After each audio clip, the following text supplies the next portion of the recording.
ما یوحی الیہ، نہیں تابعداری کرتا میں مگر اس چیز کی جو وحی کی جاتی ہے میری طرف، وما انا الا نذیر مبین، اور نہیں ہوں میں مگر ڈرانے والا کلم کھلا۔ آپ صرف نذیر نہیں تھے، آپ بشیر بھی تھے۔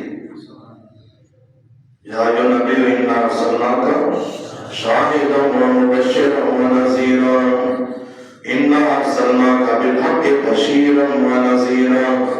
سمجھ آ گئی؟ آپ بشیر اور مبشر بھی تھے، نذیر بھی تھے۔ یہ نہیں کہ صرف آپ نذیر تھے، دونوں کام تھے۔ اس لیے جو نبیوں کے بعد سے ہیں علماء ورثۃ الانبیاء، ان کو بھی انداز تبلیغ اسی انداز میں کرنا چاہیے کہ ان کی واعظ میں، ان کے بیانات میں دونوں چیزیں ہوں، بشارتیں بھی ہوں، تخویفات بھی ہوں، صرف فضائل نہ ہوں۔ سمجھا گئے؟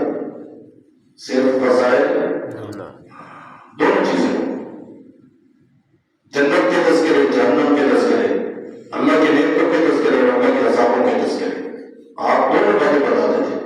سمجھا گئے؟ تو اس لیے دونوں چیزیں ہونی چاہیے، بشیر بھی بنو، نذیر بھی بنو۔ سمجھا گئے؟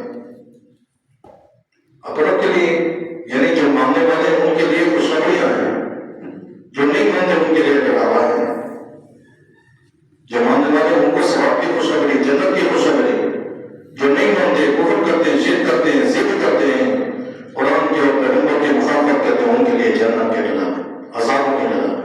اس لیے اپنے بازوں کے اندر، تقریروں کے اندر، درسوں کے اندر دونوں میں بھی اختیار کرنا چاہیے۔ سمجھ آ گئی؟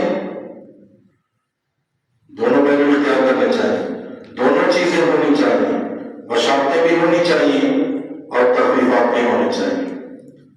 ثواب، فضائل یہ بھی بیان کیا جائے اور اللہ کے عذاب بھی بیان